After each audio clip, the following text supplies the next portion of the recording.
and I'm going to repeat myself later because sometimes it cuts off. But we're in the shop. If you guys have never been here before, my name is Chris. I run a shop called Daily Refinement on all platforms. And today I want to talk about why people don't reach their listing goal. So let's head back. It's a little noisy. You want a chair? I'm okay for now. We can sit up here. I might get a, yeah. Okay. What's up, guys? So I want, there's people here? Leave Hopefully they can comments hear and us okay. questions. If they can hear us okay, then I'll start. And let us know if you can hear us. I know it's loud. Hopefully it's not too loud. Hi, Jenny. Hopefully it's working. Good? We're here. Okay. Good. Can hear. Great. So today I want to discuss the why people don't reach their listing goal. So I want people to throw in the chat, what is your listing goal? Is your listing goal 5 a day? Is it 2 a day, 1 a day, 3 a day? The reason why I ask is because I just threw it in the poll yesterday. Happy Father's Day, by the way, to all the dads out there.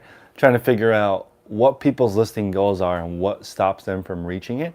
So hopefully you guys can throw in the chat how many listings your goal is. And then also I want to know how long it takes per listing. Really important. With those two numbers, we can figure out how long your eBay listing takes to do each day, and then we can work backwards from that. We need to know how long it takes first. So it takes you an hour per listing, that's okay. And you have a goal of 5, then you have a 5-hour day ahead of you. So let me know those two things and we'll work into it. So little update on what I'm doing. I've decided that I'm gonna sell shoes for fun, but it has nothing to do with my main business, which is selling clothing. I would like to scale to the point where I am selling 1,000 units per day. So that's my current goal. $30,000 a day is my goal for revenue now, and I'd like to do 1,000 units with an average sale price of 30. So I'm gonna have to mix in singles, which is selling things one by one, with selling lots. There's different challenges with either of those. Whether you're selling things one by one or you're selling things in bulk, it's gonna change how you approach it. So for me, right now I'm trying to figure out the exact timing difference between selling a single and selling a lot. I know selling a single, my current time is around 4 minutes. So 4 minutes would be me photographing the item, listing the item, shipping the item, regardless of platform, I'm all in around 4 minutes. So for me to do 1,000 item is 4,000 minutes. I need to divide that and figure out how many hours in the day and how many people that I need. Now, I don't know what the math is. Somebody help me out in the chat. What is 4,000 minutes? How many hours is that? You guys have my phone. My phone is streaming right now, so I don't know. Somebody put in the chat how many hours 4,000 minutes is. And I would basically divide that by how many people I need if I was gonna do all single items. But hopefully there are some questions. Let me know what your listing goal is and how many hours you have to do it each day. And then we'll start with this. And I kind of have an idea of why I think people can't reach their goals, but I want to know what people's goals are first. Yeah, so there's a lot of people who are like ranging from 5 items a day to like 30 items a day. Okay. And a range of like quite fast, like a few minutes per listing. A few minutes per listing.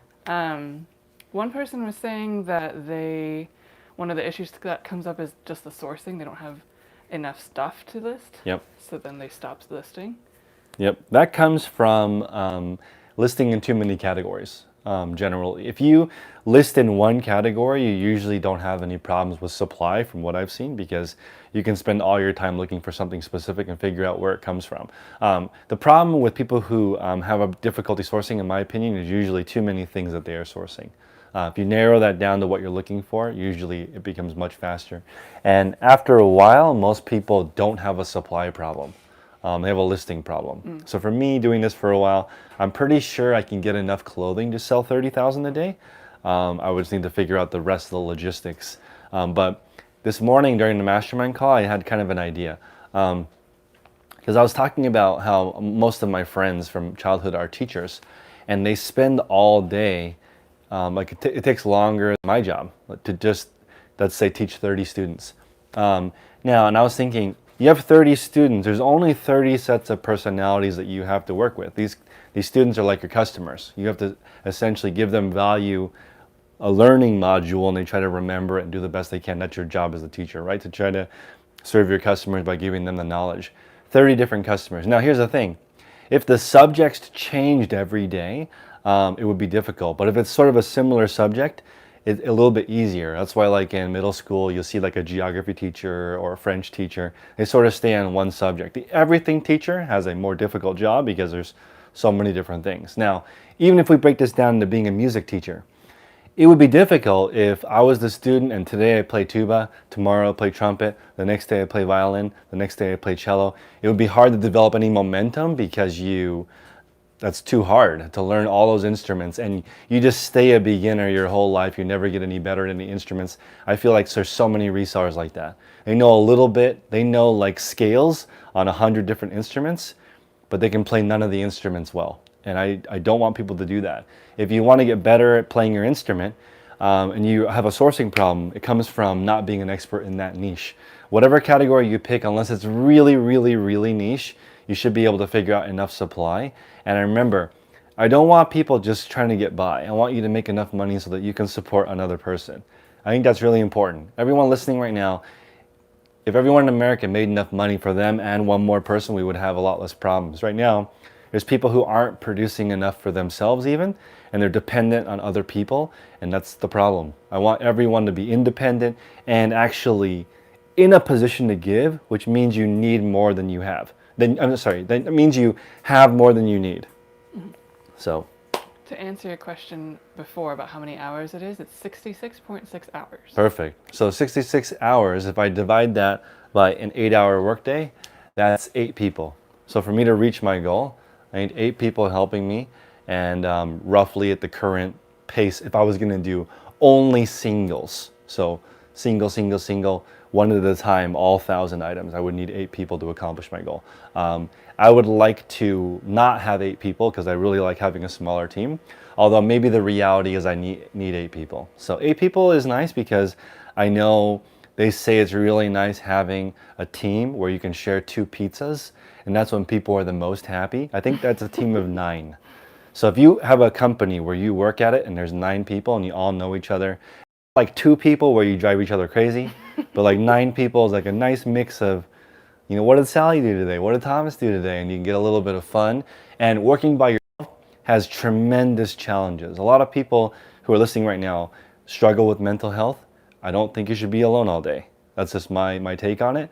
I prefer to work with other people. If you do prefer to work on your own, I still think it's necessary as a human being to interact with other people. So I think the team idea of 9 people is cool. What do you guys think? You like the 2 pizzas rule? Is that the ultimate community? Is having like, you know, they say if you can count your good friends on one hand, you've been successful. So 5 good friends plus your family, right? That seems like a pretty good community for personal life and at work.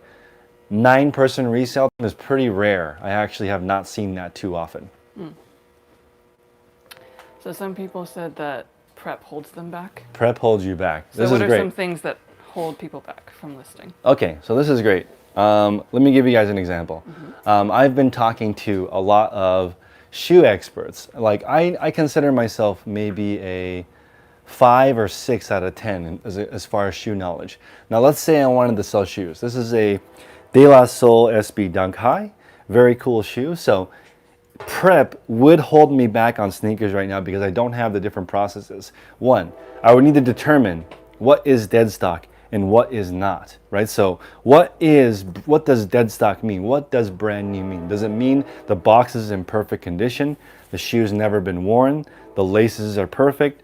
What makes it new, right? So I would need a grading process to figure out what's new without box, how do I grade the box, how do I determine if it's authentic, how do I clean it if it is a pre-owned shoe and I want to present the shoe the best I can. What's my process? Is it the sole first? Is it the midsole? Do I use a 40-pound pressure washer to spray down the shoes? Do I throw it in the washing machine? What do I do to prepare the shoe for sale? You need a specific process. The easier way to do it would be to sell only brand new items because they require less grading. It's pretty much just, is the original packaging intact? And then has the item been tried on?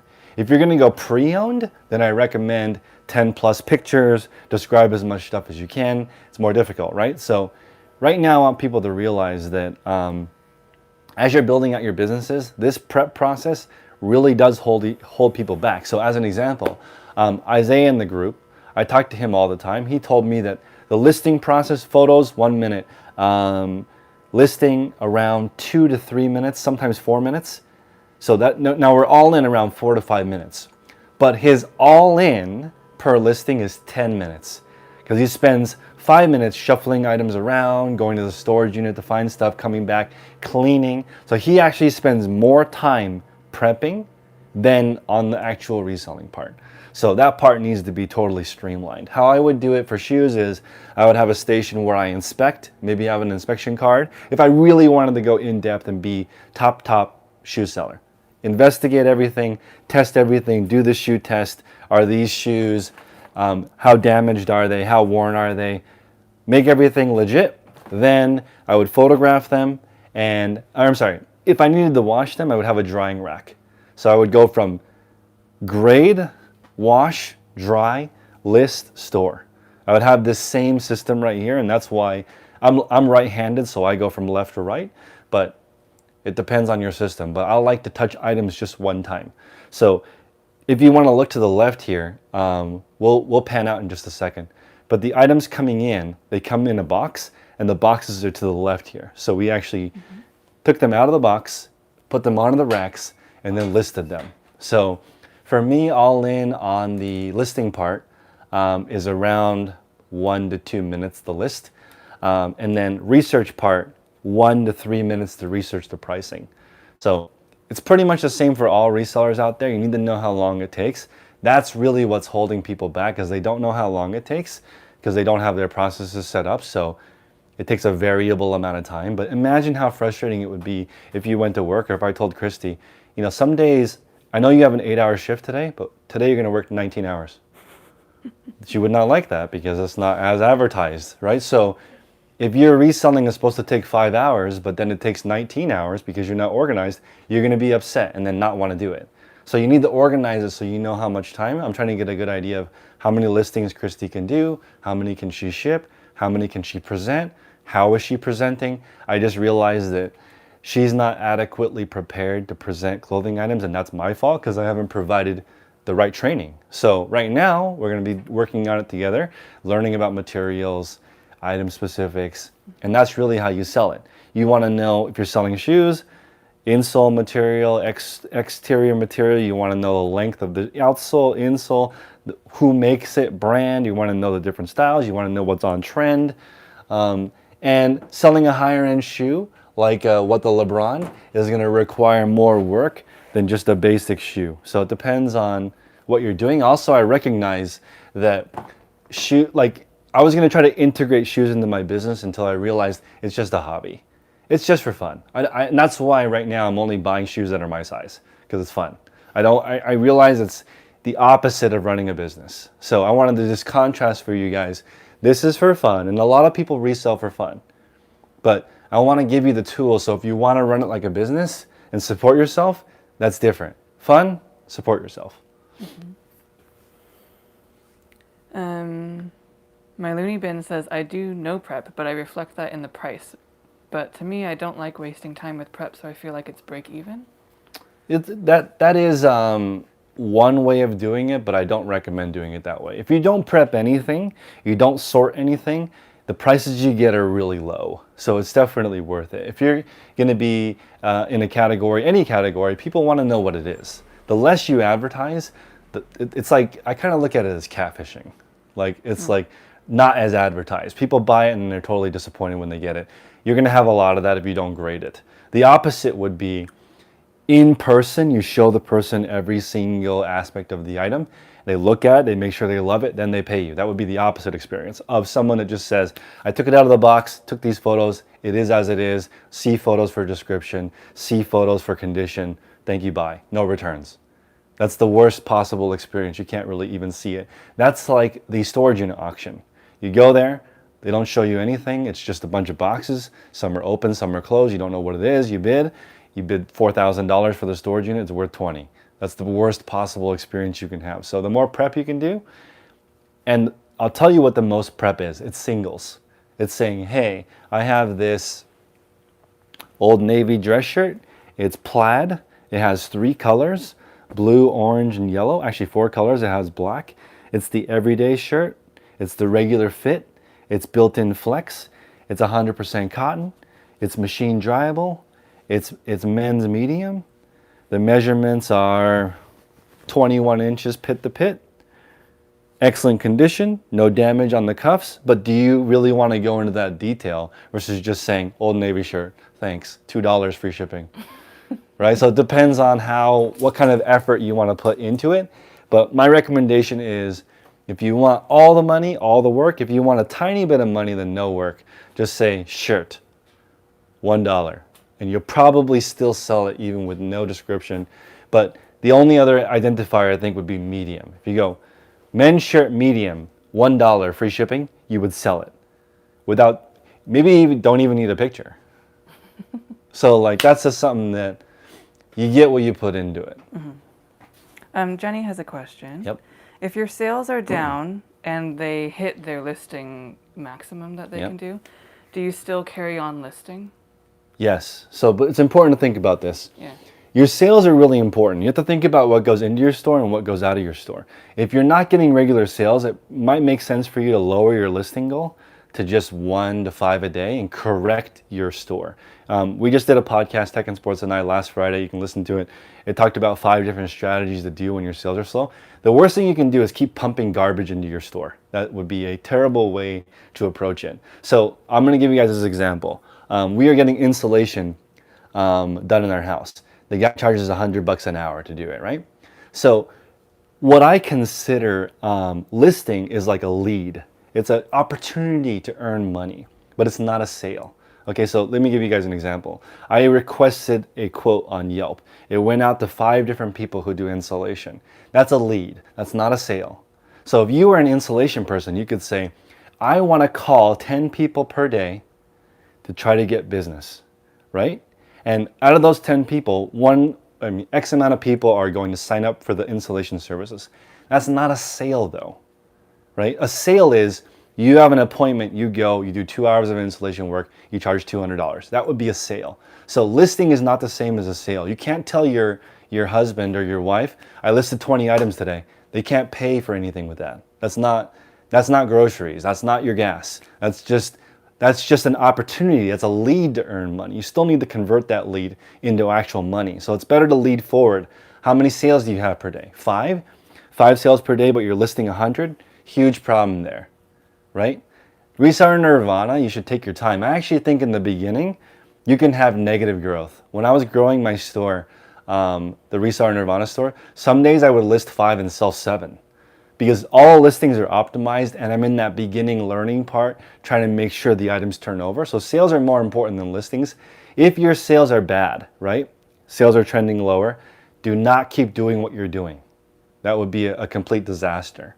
So one thing I want to mention, and this is going to be kind of interesting, I want to hear you guys' opinion. Can you change someone's personality? The reason why I ask that is I think your personality kind of dictates how you do things. Can you actually change that? Because here's the thing. Let's say you're a 5-a-day listing person, right? And now you want to be a 30-a-day listing person. That's a different person, right? You've got to be more organized. Your prep's going to be different. People aren't even going to recognize you because you're going to go from making $50 a day to $300 a day. That's a different person. $50 a day is $1,500 a month. You can't even survive on that. That means you're living off of somebody else, right? 30 sales a day is $300 a day. You can live on your own, drive a BMW, you could have a nice watch, you could have a nice savings. That's a different, $9,000 a month versus $1,500 a month is a different person. Everything is different. So can you change? If you have the personality of a $1,500 person, are you screwed? Can you never make more than that because your personality is just 5 a day? 5 a day is fine, but 5 a day is not the same person as a 30-a-day person. It's a different person. You have to act different.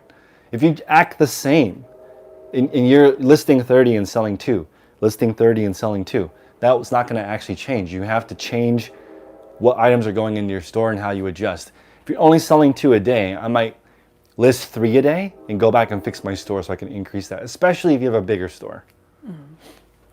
Wax Clothing Company says, how are you supposed to know, or they're worried about VERO on Yep. eBay.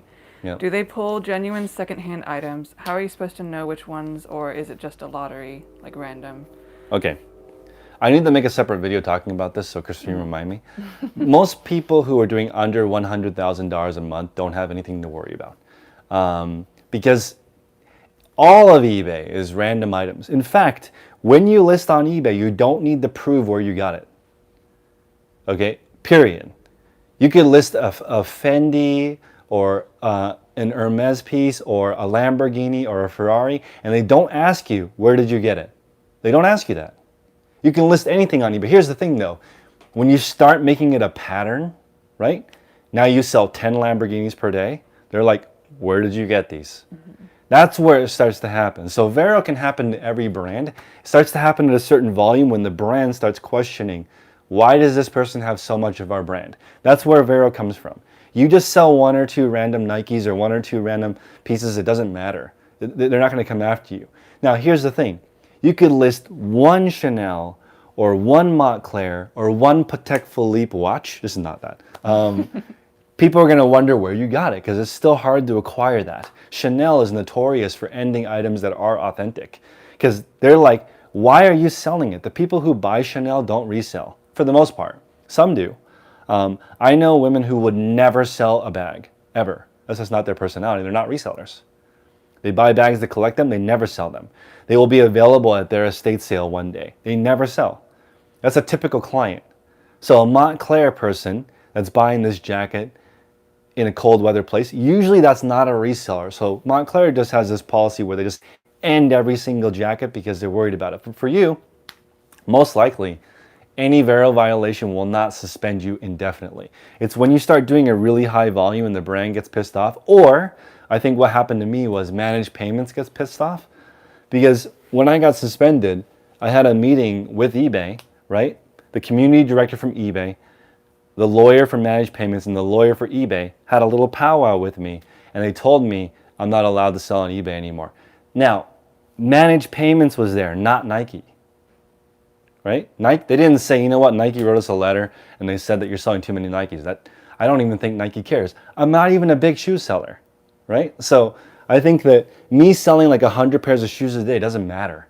Like the outlet near me, the one store, I think they sell like a few thousand pairs per day versus a couple, like it's small potatoes. I wouldn't worry about VERO, and I need to remake a video because every single item on eBay is subject to VERO because you don't have to put in there where you got it. It's not like Amazon where you have to submit invoices. It's different. Bootduck says sometimes companies like Beachbody, Adobe, anything prescription automatically VERO everything though. They can. They can automatically VERO, and it's your job as a seller to try to avoid listing that. And some people, this is what they'll do. They find a P90X CD, which is Beachbody. It retails for $699. They throw it on eBay for $150, thinking it's going to sell fast. It does. It sells in 1 second. After they sell it, they get a VERO. They can still target you after the fact if you sell their brand. That's within their right. So again, just be careful. You have to. For most people, you have nothing to worry about, and stop listing that. If you get slapped once, don't do it again. Like, if you're gonna sell anything, it's your responsibility to determine whether or not it's real or not. Like, I just sold a Tory Burch bag, which I consider brand new, and not brand new, authentic, right? To the best of my ability. Now, it's dangerous though, because there's a lot of Tory Burch fakes, especially the sandals. The sandal is really stupid because it's essentially a $5 sandal with the $100 Tory Burch symbol on it. It's stupid. It's not even cool.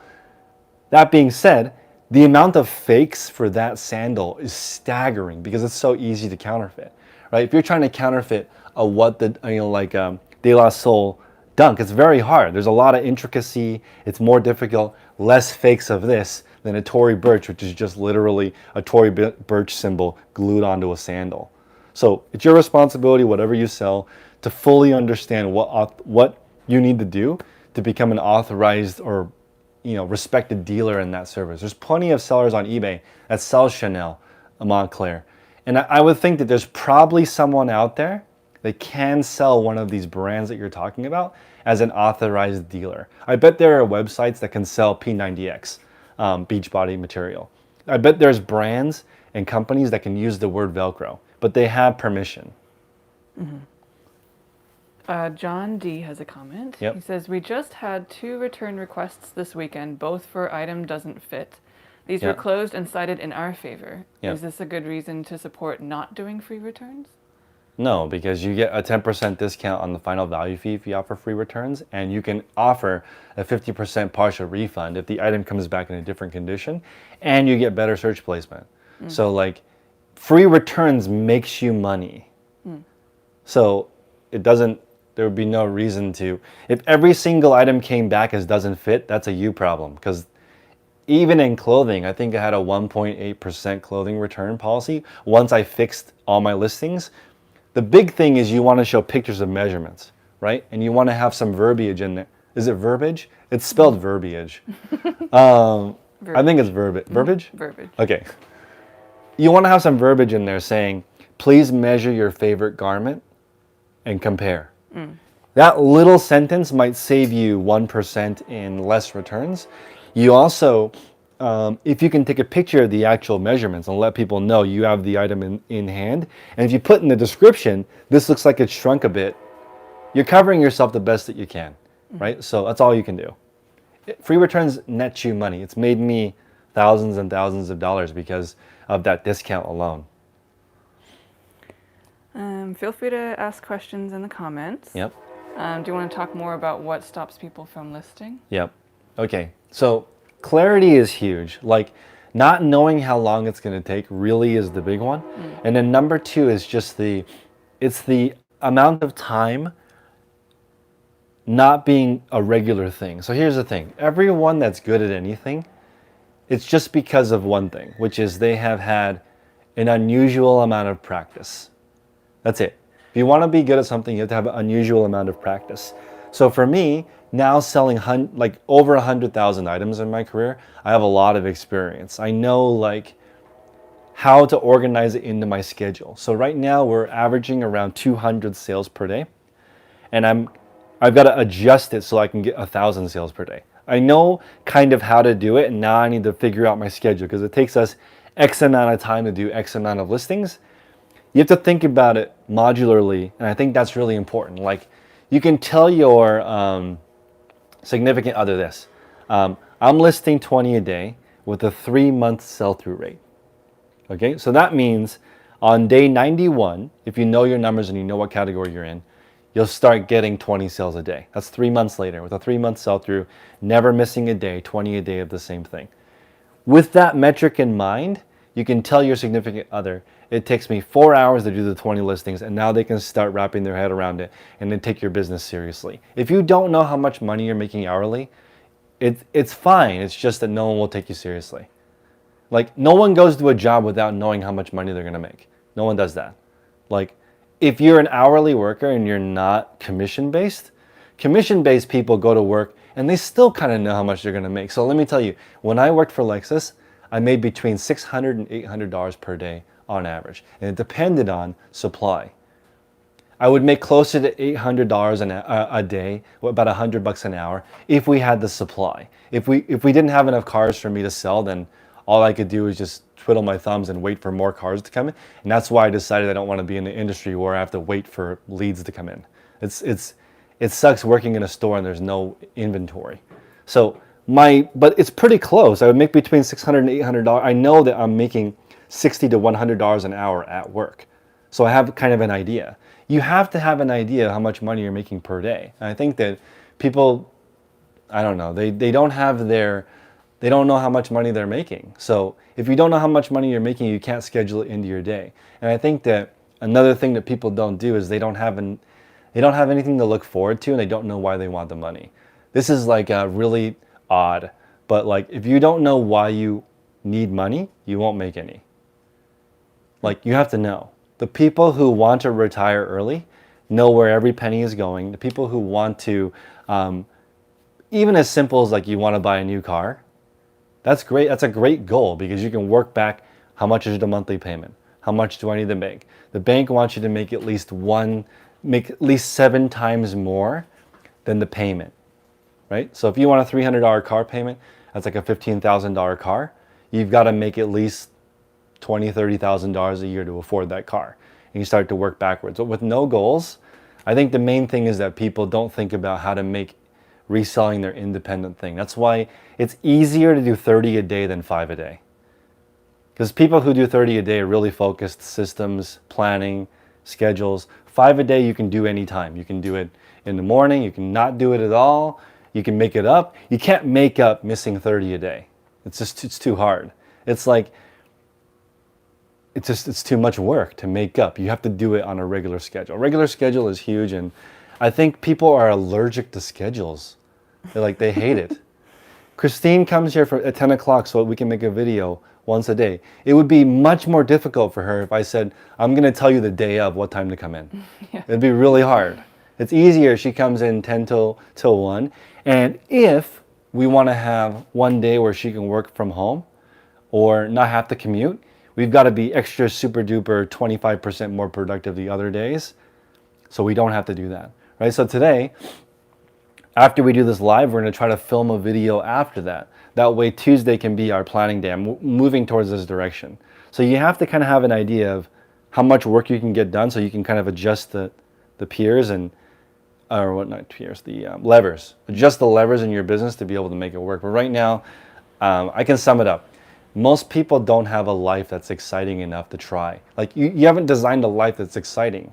It's just, I want to get by. And I want to get by is like, doesn't require any effort. You want to excel and crush it, that's like you got to get out of bed immediately and get to work. But you just want this life where you get by.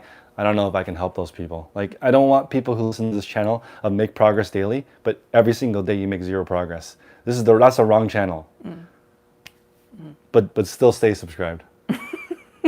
Stay subscribed. And like the video. And like the video. Like the video, subscribe. If you don't want to improve, that's on you though, but that's not why we're here.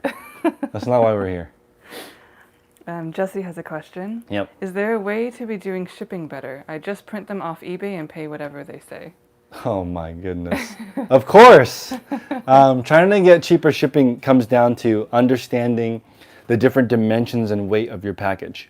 So essentially you're going to want to figure out the cheapest way to ship items, and normally for most people it's cubic or first class rates. So you want to understand the cheapest way to do it. Like, just like if you run a coffee shop, you'd want to know the most economical coffee to buy, the coffee that people will still buy. You can't get the dirt. Dirt doesn't make good coffee, right? So you got to figure out the right coffee, the right cups, the right filters. And the coffee shop I go to is called Bicycle Coffee. And it infuriates me because there's all these people waiting to put cream in their coffee, right? So I just put the cream that I want in my cup. I hand it to the worker. He pours coffee in. When he hands me the cup, it goes right into the sleeve in my left hand, and I put the lid on my right hand, and I walk straight out the door. I'm in the coffee shop for 15 seconds. I park right in front of it. I walk in. The guy already knows me. I put the cream in the cup as he's getting it, pours it in. It's like one fluid motion. And then I walk out of the coffee. It's perfect, right? But everyone else takes 9 minutes to get coffee. I don't have 9 minutes. I'm busy. So it's really important to think about the fastest way to have all your supplies. Our shipping station, which we can show. Yeah.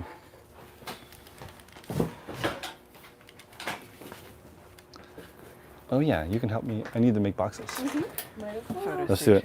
station and shipping stations. Okay. So this is the shipping. So this is the shipping from yesterday. Yeah. Happy Juneteenth, everyone. So I can't go to the post office today. So this is going to get out of control today because of our sales.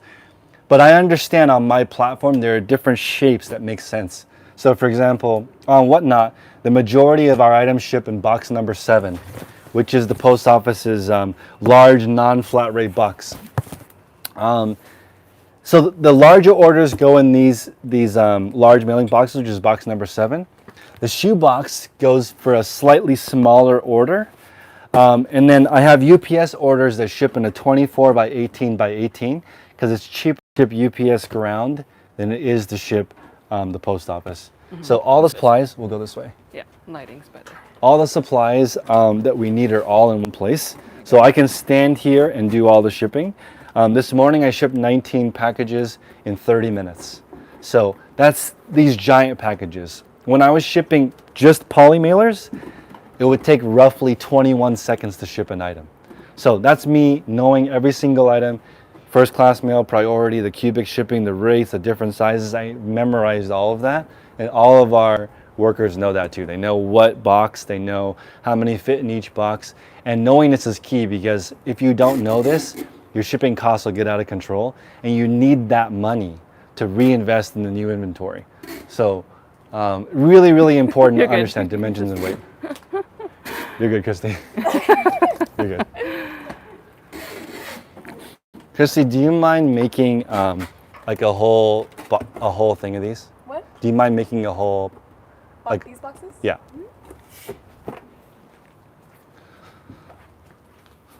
Wait, I'm gonna use this chair. Yeah. Do you guys like my chair? New chair.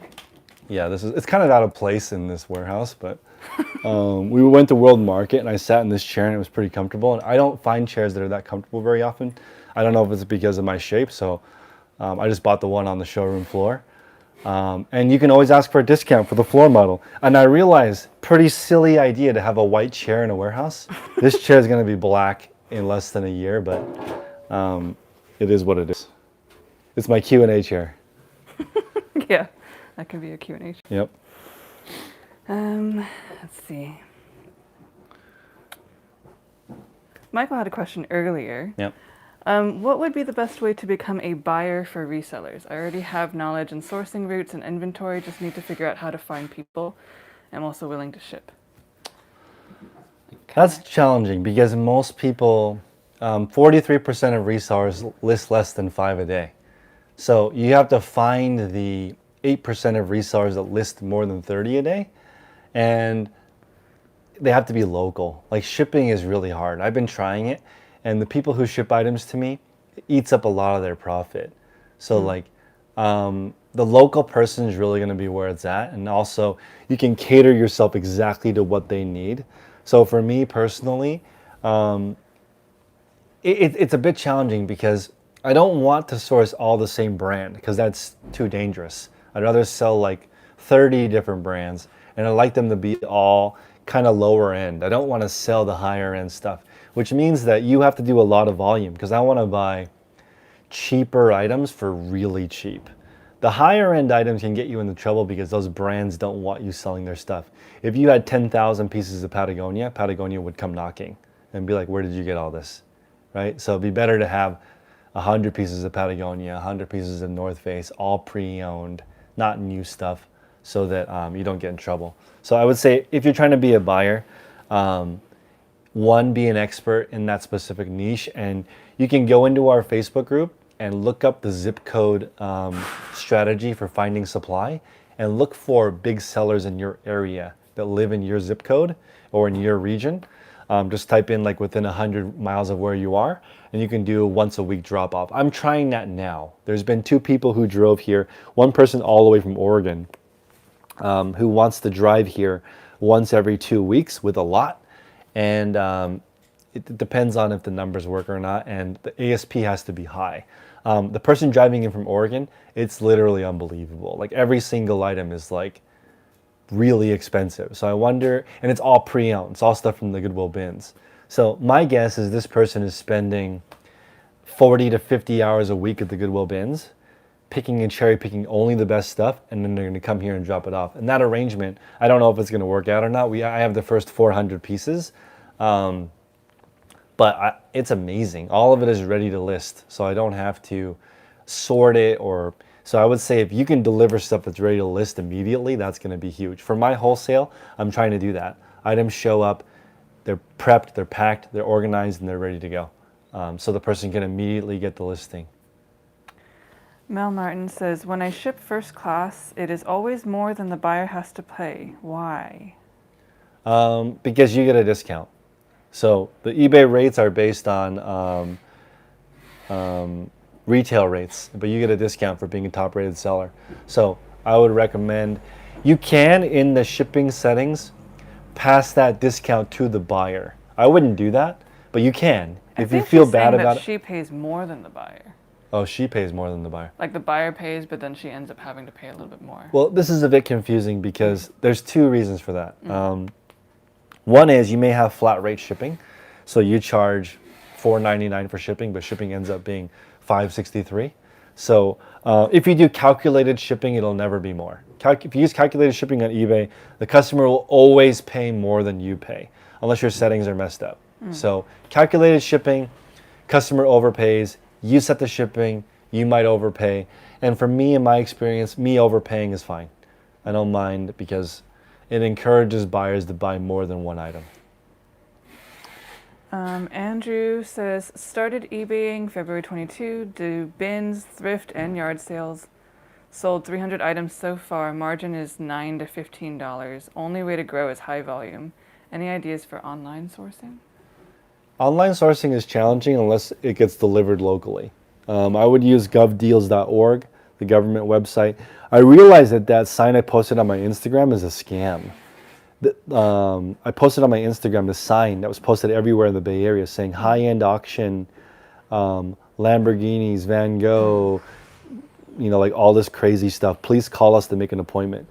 And what they're doing is the people who call, who can afford stuff like that, they're robbing those people. Oh. So they're reverse caller IDing their phone number and robbing people who would go to an auction like that. They have money to buy a Rolex or a Corvette or something.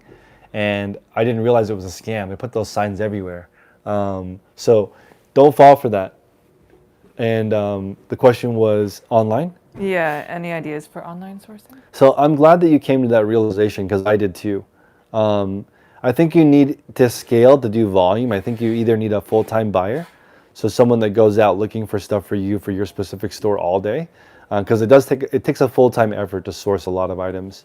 Or if you're going to do online, it's the same thing except for you have to build a relationship online. I have online suppliers as well, but we've been doing business a long time, and it started with, let's do a small order, let's do a bigger order. 100% of my shoes are online. I don't get any shoes locally. Also requires a higher average sale price. If you're selling stuff that's $9 to $15 profit, it's very difficult to get that delivered. You probably need spend 50, sell for 100 to really have enough margin to do that. And that's something in the shoe game. It's nice having over $100 average sale price, but you pay up. You pay at least 50. Because the person that's finding them has to make a little money too. Welcome CM Video. Hello Timothy and Vic. So Reginald says, when you say go back and fix the items in your store versus continuing to add more items, do I end and sell similar or just refresh the title photos and description? Doesn't matter. That's not related. The fixing it is the better title, usually the price, usually the photos. It doesn't matter if you sell similar or just fix it. You just have to improve the number of people who see your item. Here's the thing. If you lower the price of your item to $1 free shipping and it still doesn't sell, there's something wrong with your store, right? You need to be able to go in there and adjust it and see the results move.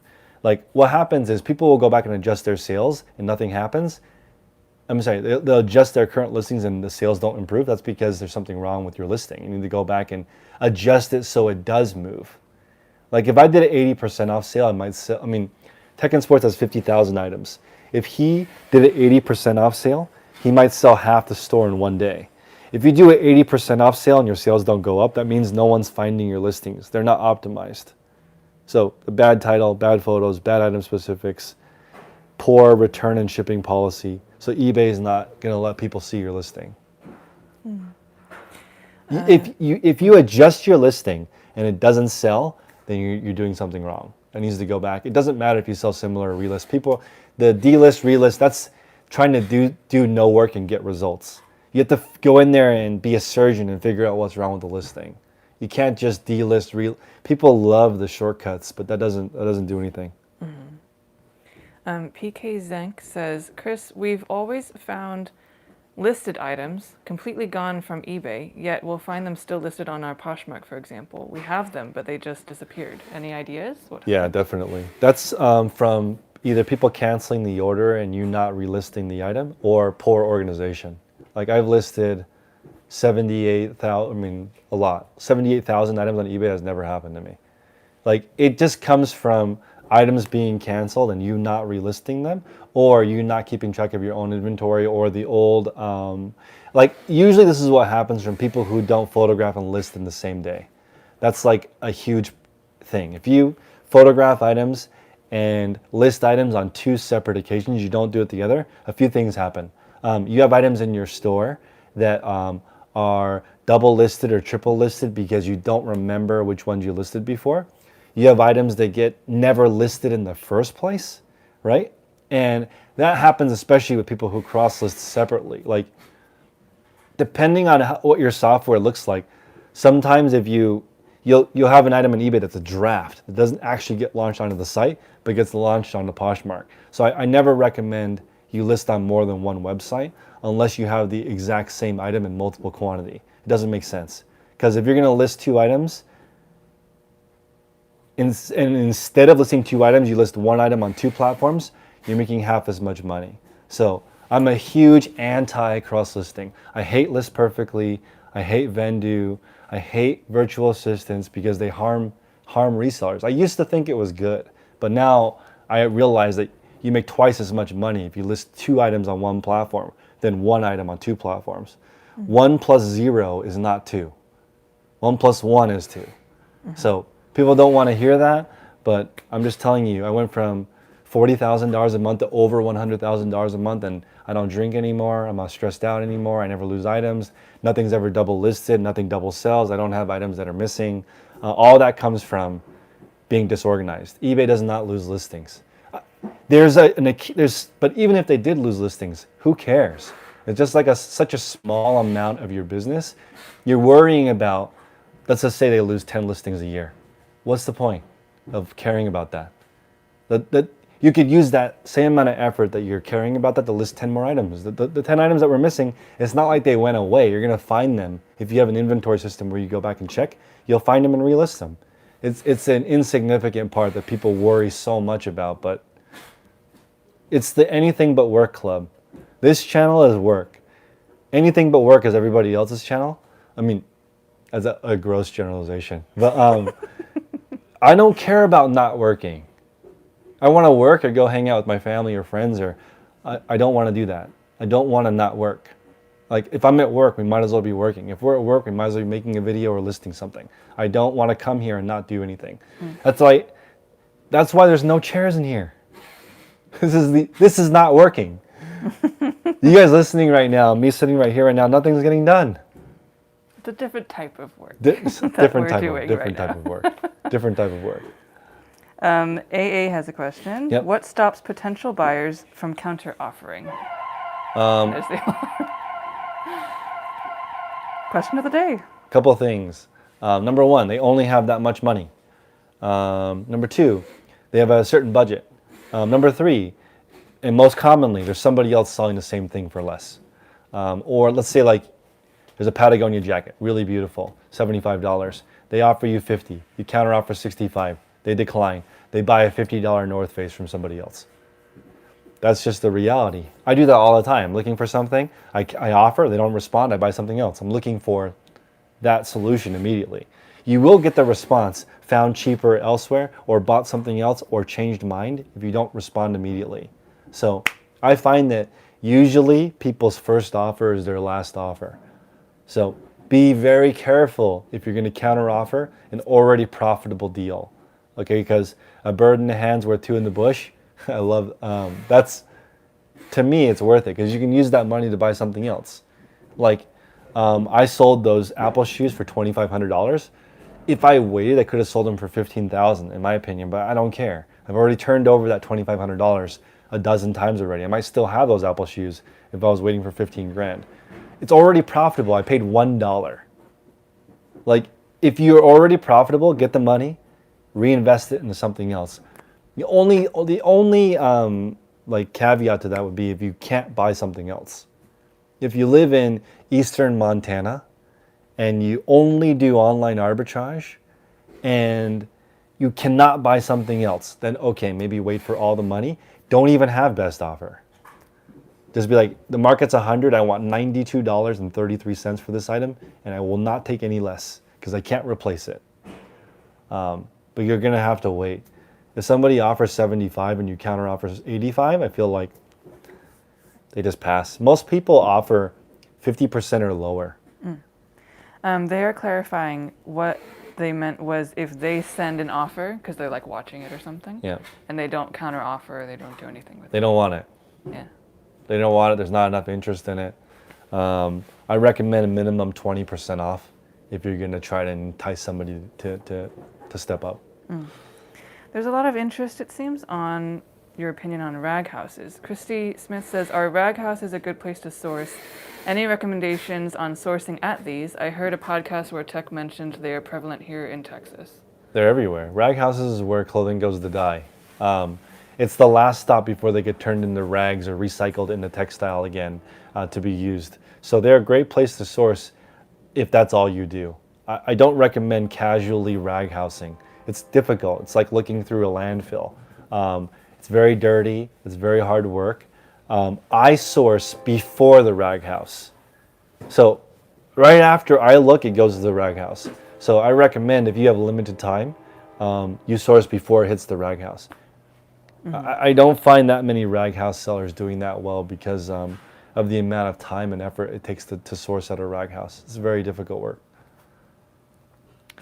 Lifestyle by Cheryl Girl says, what's your opinion on the algorithm for variety sellers on eBay versus sellers that sell a specific thing like clothes or electronics? If you want random money, then sell random things. If you're okay getting paid $1 one day and $500 another day, then just continue to be an everything seller. It's the algorithm is going to be random because you put random things in. If every single day you ate something different, your body would be confused. Christy? After that one set, I want to load the items in the black and yellow bins in the third bin, in the third unit on the racks. Is that the totes that one guy dropped off? Those totes, yeah. Okay. Yeah. And the boxes are done, so I'm gonna start that. Okay. Okay, let's look at it. We got a white erase board. It's a rolly one, so I'll be able to draw. Yeah. Okay, if you list the same thing every day, eBay gives you a certain amount of traffic per item. Let's say that you list Nike soccer balls. eBay says, we'll give you 30 eyeballs for every Nike soccer ball you post. So you list 10 a day, 300, right? But let's say instead of listing soccer balls every day, you list a soccer ball, a toaster, an air fryer, a coffee machine, bread maker, set of knives, but you don't list every day. Sometimes you list and sometimes you don't. eBay is like, what the hell does this person want from us? What do you want? Do you want toaster eyeballs? Do you want air fryer eyeballs? We're confused. We're a robot and we're trying to give you eyeballs, or we don't know. So sometimes you don't list at all. So what does eBay do? They don't know. So eBay is a robot. They don't have feelings, and it just tries to guess what you're going to do. So if you're not reliable, they're not going to give you reliable traffic. It's just really hard. Like, if I had a worker that was like, sometimes I come in and sometimes I don't, how do you work with that as an employer? Like, it doesn't really work. Someone that's reliable, you can train to do anything. Like, it just comes with, like, I have no idea how to run a YouTube channel. Christine and I just figured it out. We just work at the same time every day and do the best we can. Like, I understand there's mechanics that make it work. Good title, good thumbnail, good descriptions, good tags, quality content, good visual. But that's easier said than done. You have to set all that stuff up. It takes time. Thank you so much for the super chat, Andrea Edwards. Thank you. You gave $20. Thank you, Andrea. No question, Appreciate you. but feel free to ask a question if you have a question. Let's see. Jane Lynn has a few questions. Yep. I'll ask one of them. She says, hi, Chris. Thank you for everything you do. Appreciate all the videos and learn a lot from you. Let's see. If I have a resale certificate, can I get tax exempt when buying from thrift stores? Only if they accept your tax exempt. They have to accept that as a valid form of payment. Otherwise, you can't. And like, not every person in every store will allow you to use your tax exempt. So yes and no. They have to accept it. You usually fill out a form and type in or write in your number when that happens. Like Savers here, you can do tax exempt. They have you fill out a form. $sign says, hey, what's up? What's up? If you need to post more than 12 photos on a listing, how would you do it? Collage, external website, attach it to the description section? I would host the photos in the description so people don't need to leave eBay. When I do those reviews of luxury stores, they have between 40 and 120 photos per item. If you're selling a $100,000 item, sometimes there is 120 photos. Another example of this is cars. People often post 60 pictures for a car. So you can just host them, put the website, you can put the URL in the description and it'll pull up the picture. That's how I would do it. I wouldn't do collage because it's too small. And if your item is under $1,000, I wouldn't do that. It's a waste of time. Just do 12. The Rusty Bucket has a question. What's up? I have been following along with you, Mastermind and Tech and Sports. I am at list 10 and sell 8 to 10 per day. That's great. Wondering how you would expand to not overwhelm myself. Figure out how much time you have to do eBay. So let's say 10 listings takes you 1 hour. If you have 2 hours, maybe go to 15. If you have 10 hours to work on eBay, maybe go to 50 a day. If you have 10 hours to work on it and you only have to work 5, it depends on your schedule. Like Christine and I have a 3-hour window. I'm trying to make 1 to 2 videos during that time. If I were to try to make 10 videos during that time, we would overwhelm ourselves and I'd want to jump off a bridge. It's too hard.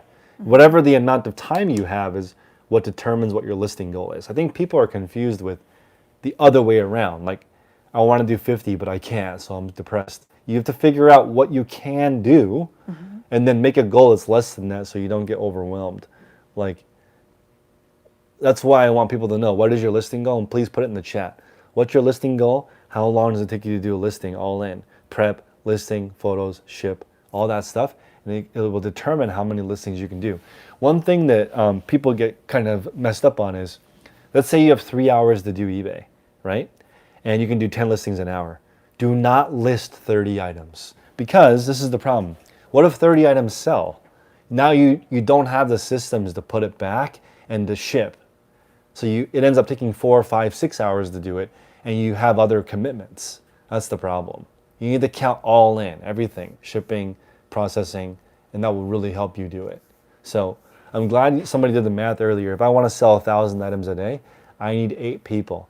I would be stressed out if I had 6 people because then we would have to do way more than necessary. Everybody would be working overtime. On that note, Northern Splendor says, is gradually increasing your listing goal, let's say 1 more per month until you reach X per day, a good strategy for organic growth? I don't think so. I think it's related to your schedule. I think if, I've never been to a job like that. Chris, every day we're going to give you a little bit more work so you don't notice. I've never heard, if I was like, Christine, every day we're going to do 1 more minute of filming. I don't know. That doesn't relate to, it relates to how much time you have. If you have 2 hours and you do 10 listings an hour, do 20, right? That's the math. The gradually increasing thing I don't think works because it doesn't, no jobs are set up like that. Like if you're running, great. Try to be 1 second faster than yesterday. That makes more sense because it's the same race every day. And if you are racing yourself, I want to do a 10-minute listing. I'm trying to get to 9. That's great. That makes sense. But the gradual increase of 14 this week, 15 next week, 16 the next week, I don't understand that mentality because why wouldn't you just work as much as you have time for? The first 2 months I did eBay, I did $44,000 in sales. You want to know how much I worked? All of the time I had for work. The entire time I was working. I did 100% shoes when I first started. I listed 100% of them from my phone. Looked up every single item before I bought it because I didn't have any money. I had to list items that were going to sell right away. So I would look. This shoe sold once a year. no way I would buy that. If it sold twice this month, no way I would buy that. Sold 10 times today, I would buy that one. Okay, go home, list it on my phone. I just listed as much as I could all day. I never did the gradual thing. It doesn't work. It doesn't make sense when you think about how reselling works. It's just how much time you have. So the expectation for my workers here is like 133 items a day with Whatnot. Whatnot is slightly faster than eBay. With eBay, it was 105 listings per day. If I said to them, next week it's 106, next week it's 107, next week it's 108, it would confuse them. It doesn't work like that. It'd just be like, how many can you do per hour? How many hours do you want to work? Knock it out. Also, the gradual is confusing because if you tell your wife or your husband, every single week, I'm going to work a few minutes more. They're going to be like, no, you're not. We have baby you need to take care of. We need to sleep. We need to cook dinner. You're going to work more every single day, every single week forever? That doesn't work. What if it's like you're getting faster at it every week? That's okay, but that's you still work as hard as you can for the hours that you've allotted. Yeah. And sometimes an item will take longer. So what happens? Does it ruin your... Like, if you have a time schedule like me and you have a hard cutoff, I have to go pick up my daughter from childcare. My wife is not cool with us not hanging out. Then I get as much done as I can. Right? So I think it's important to set a goal that's realistic. Don't set a goal that requires all your time. That's way too unrealistic. It's too hard. That's why I say we try to make 1 to 2 videos a day. Easy to make 1, difficult to make 2 every single day. So you just do a little bit of a range with the minimum being your minimum goal. So like if your goal is 10 to 15 a day is a good goal in my opinion. Just because it depends on how much time or extra effort you have that day. Let's see, there's a question Yep. from Mel Yep. Martin. Is it really worth it to promote your listings on eBay? And then there's another question that was asking what you do for promoted listings. It depends. I did ranges from 0%. If you sell an item that's really hot, you don't need promoted listings. All the shoes behind me, you don't need promoted listings. They're rare. Here's a PlayStation Air Force One. It came out in, I think, 2018. There's not enough of them. If I put size, somebody look it up right now. How many Nike PlayStation 1 size 12 is there on eBay? Somebody look it up. There's not enough that you would need promoted listings because there's not very many of them. 0% is the appropriate amount for this shoe. Let's look. Somebody look that up, and then somebody else look up how many Air Force One black on black there are on eBay. There's probably thousands of this shoe because it's not rare. It's a black on black Air Force. Anybody can buy this right now, anytime at Foot Locker or any shoe store around you. It's probably staggering. So what's an appropriate promoted listings for this one? Honestly, still 0. Just charge a little bit less than everybody else and they will buy it from you. It's the same exact item. Doesn't require promoted listings at all. It's hot. It's the #1 shoe that Nike sells. Doesn't need promoted listings. You can make a 6-figure living just reselling one shoe. Just this shoe. There's enough colors and sizes and expertise. You could do online arbitrage only the Air Force One and make it a comfortable 6-figure living. Just buying 30 and selling 30 of these a day. So if you're going to sell, I'll give you an example of a shoe that I would promote. Let's go this one. Oh man, this is perfect. Pair of black Vans. Okay? Nothing special. No box. It's been worn. There's a little bit of scuffing on the bottom. This is probably going to require 10% promoted listings because no one cares. To get somebody to actually look at this listing would be very difficult because it's not cool, not in good condition, no original box, no collectability. You have to promote a lot just to get a chance to sell this because you're competing against Vans that are really cool, better colorways, better condition. So it depends on what you sell. The worse your items, the more promoted listings you need. Hopefully the mic is okay. I think the mic is all right, but I was listening to some other YouTubers and their mics were all messed up, and I think our audio quality has been amazing. Yeah. I think it's fine. Okay. Let us know if you guys are not enjoying the audio. Let's see. The reason why I'm playing with my ring is I've lost a little weight recently, and this is strange to me. So I think I need to resize. Can you resize a ring? Yeah. How do they do that? There's no seam. You just need to take it to the jeweler, and then they'll take out a little bit and then move it in. I don't know. I mean, there's no. I don't get it. There's no seam. How do they resize it small? Well, they just cut it and then Oh, okay. mold it together. That's amazing. I don't know how they do that. Mr. Rungard says, just tuned in and I can't think of Tech's reaction seeing Chris in a chair with those pants. In that chair with those pants. Really? I don't know what that is. The white chair? The white chair with black pants? I'm all about, being consistent. And I like answering questions in this chair. It's a comfy chair. It's a comfy chair, yes. Sean Weber says, after 22 years of working 7 days a week with no vacations, I'm finally burned out, so I don't mass list anymore. I have 3,500 items in my store currently. You deserve it. Hopefully eBay gives you a gold watch. Appreciate your service. Appreciate your service. I think if I went crazy, I could probably list 35 if I get my account back. I think with what I know now, I could build a 3,000 item store in a month pretty comfortably without messing up my family. If I just decided to get back on the eBay and went focused, and a 3,000 item store is a really nice living depending on what you list. You could do it in 1 month once you have all the pieces in place. Rob says, what's your thoughts on selling local, like flea markets? This is a great question. Seth in the group brought this up last week, and he used to do the flea market on Saturday, and he would earn $200 gross. Is it really 11:20? Yeah, I guess so. We can keep going. We can keep going. He earned $200 a day at the flea market, and he's like, wait a minute. I earn more than that listing at home, because the flea market requires getting up at 3 in the morning, loading your car up, going there, staying all day in the sun, or I guess you could be in the shade, loading everything back up it doesn't sell and coming back home. It is cash, but $200 a day wasn't as much as he was making on eBay. 12 hours of listing, I mean, come on now.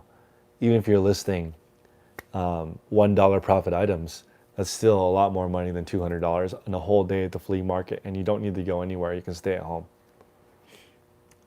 The Rusty Bucket says, when will you start another mastermind? I do it every morning. At 6 o'clock in the morning, people ask questions. I've been doing that for 5 years. It's no longer live on YouTube, though. I think yeah, we're not doing the live on YouTube anymore. But it's still happening. I think, because right now, Christine and I are going to build a studio over here that is the listing station of what I think your eBay store should look like, and I'm going to have people come in here and mentorship in person. So we will start that. What would you guys pay for 1 day on the site training? I don't even know if I want to charge for it. 1 day on the site training, because I just want to make videos about it. Come here and you can list 100 items in your first day. What would you pay for that? To learn how to list 100 items in 8 hours. 105 items actually, with my system. I don't know what that's worth. And use our space. And use our space. And so you come with 105 items, you leave with 105 items listed in your store. What is that? I don't know. People would pay for that. But like, that's a 15 item a day listing goal in 1 day. You just show up 1 day, 8 hours later, your listing's done for the week. That's an interesting idea. If you scheduled them all, you could just do that once a week. The drive-through. Come in, come out. James says, if you're providing coffee, I would pay $200. Gotta get a coffee machine. Let's go. Yeah, I'm also working on trying to think of the photography station. So we're working on that. Yeah, we need to build another one. Yeah. Bill is saying, I started by selling collectibles of all sorts. Now I want to narrow down to only graded and master that. Do you recommend focusing on my own website? No. Well, your own website is so hard. You have to have your own traffic. Like on my website, dailyrefinement.com, I get 2 sales a day. And I have a decent sized audience. So like, no. I would just recommend you build your platform on some of the other grading or some of the other card sites. Definitely, I do not recommend doing your own website unless you plan on building a big following. Even big card sites like Greg Morris Cards or Burbank Cards, they still sell the majority of their cards on eBay. So I would avoid getting suspended on eBay and then stay on eBay. Yeah. The Frugal Barn says, do you feel there's enough notable price difference to warrant cleaning and prepping used shoes? Yes. I would say that 2 minutes of shoe cleaning is worth it. More than 2 minutes of shoe cleaning, it better be a very, very expensive shoe. Otherwise, it's not worth it. Jennifer's asking, do you have a weekly Poshmark meeting? No, Call, but the shoe call is the closest one because Alfredo runs that call with Isaiah, and he's a only Poshmark seller, or Poshmark and Mercari. But plenty of Poshmark sellers in the group do very well only on Poshmark. I don't recommend, if you're going to do Poshmark, do Poshmark.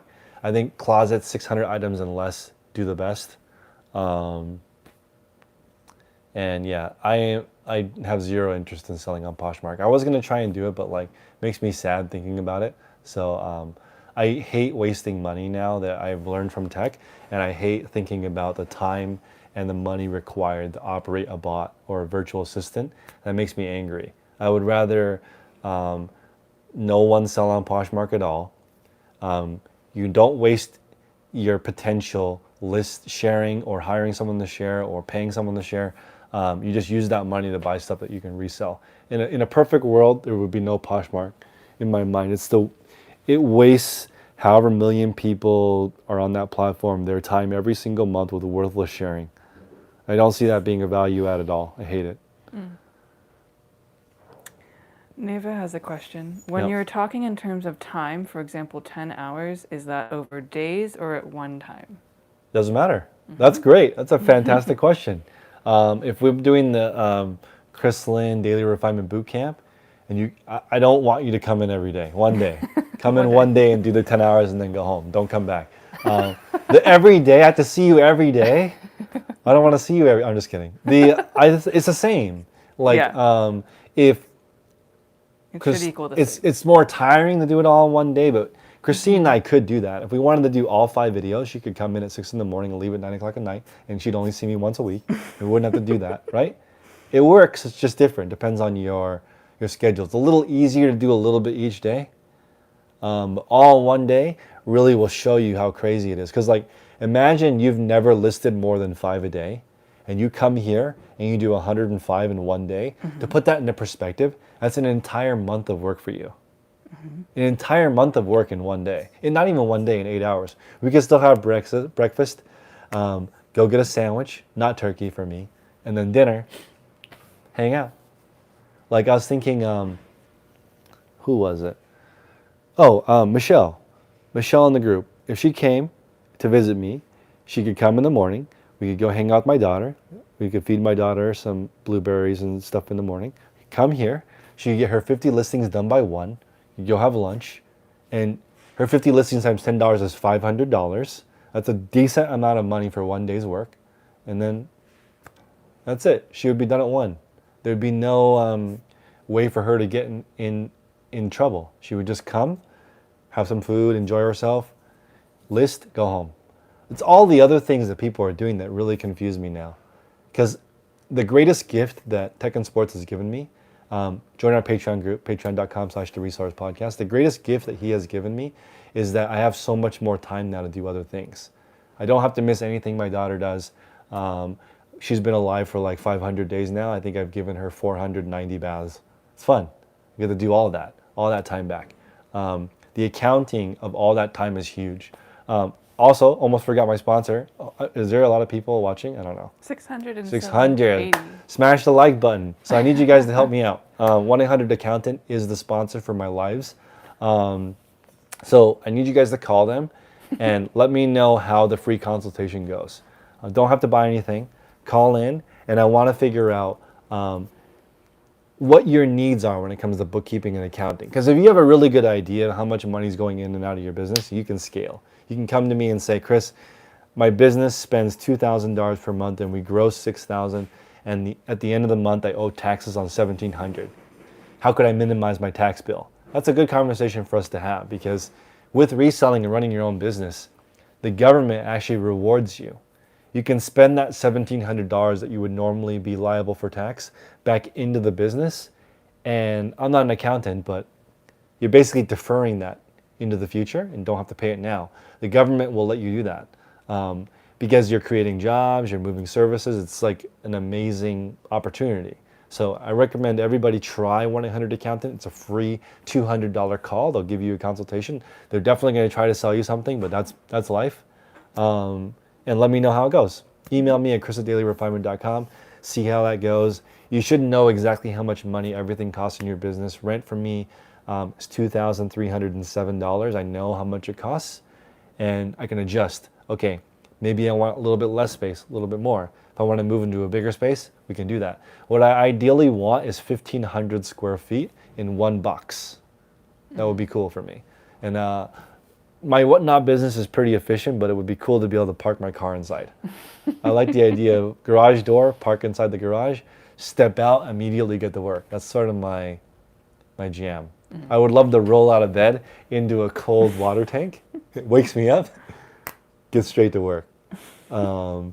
Yeah, I think right now with the economy being so tumultuous, more and more people want extra money. More and more people have more expenses.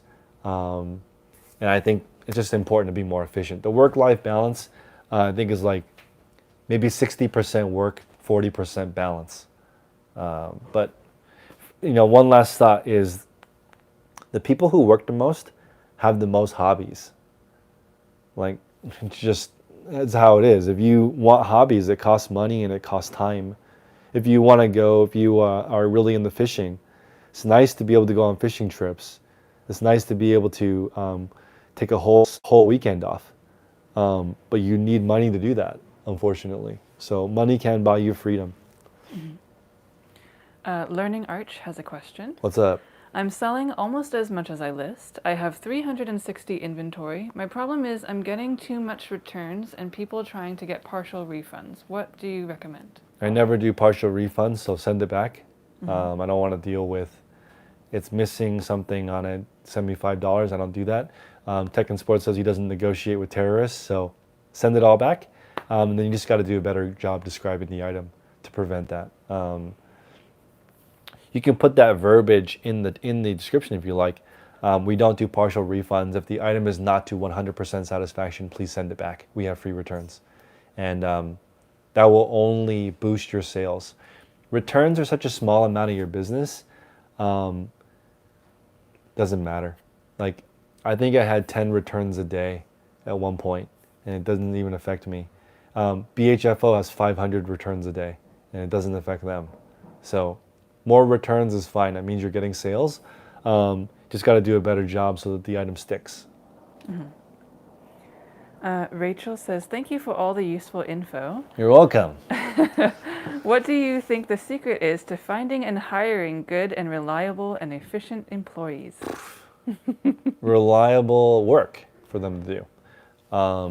Like, I think about Christine's a lot. Like, I would like to make our job really easy. She comes in with the same format, do the same thing every time.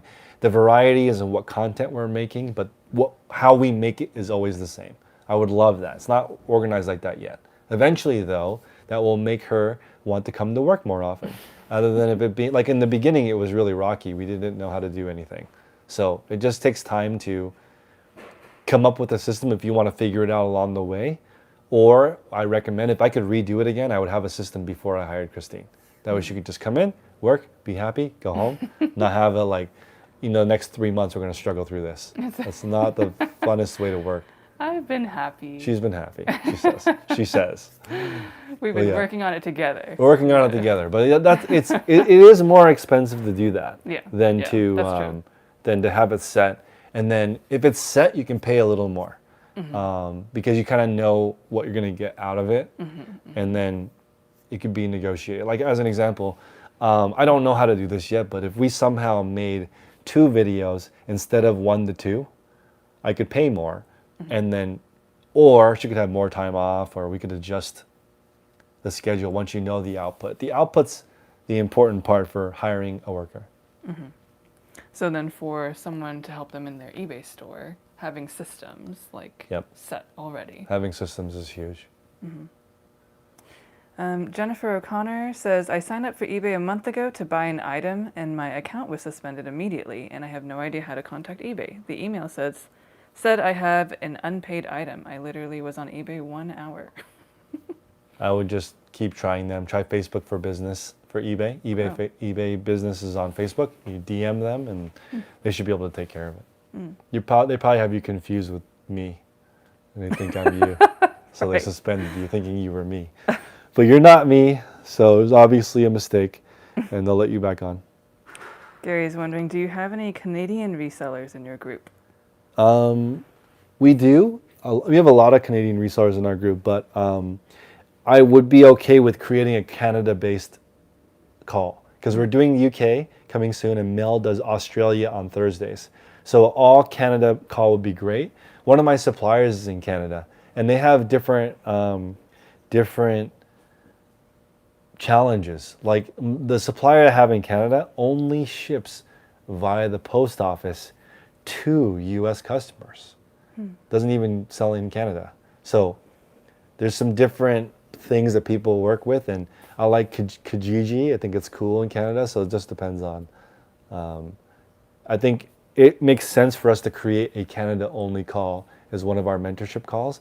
Also, we are releasing the podcast network soon. And that's Tech and I are going to do a network for people to do a weekly call on a specific subject, and a Canada one would be awesome. What's it like selling in Canada as an eBay reseller? Weekly show, and we will monetize that for you, and we're working on putting together a network of resellers to help us all master our niche. And the more niche you are, the better, so all Canada would be great. There are a couple people in the chat asking how they can contact you again. So your email? Yeah, Chris@dailyrefinement.com is great. Don't DM me on Instagram. That is a shit show. There's so many people on there. So Chris@dailyrefinement.com, and it might go into my spam, so just try a couple times. All right. I think we should We're good? maybe head out. All right. Make Everyone some smash the videos. like button. Consider subscribing. Everybody help me out. Call 1-800-ACCOUNTANT and let me know what you need. Like they might say, hey, we need X, Y, and Z from you. Let me know what that is so we can help organize everybody's numbers. And you got to know your numbers. That's huge. Understanding how much money you make is really the key to this, because you can reinvest it. And after doing this for a couple of years, your biggest bill will be the IRS. So that's just it. So appreciate you guys. Yeah. We're going to get to streaming. You guys can check me out. I'm going to be on Whatnot streaming with the crew this week doing live training, so you guys can hop in and watch me train somebody. So thanks guys. Bye. Bye.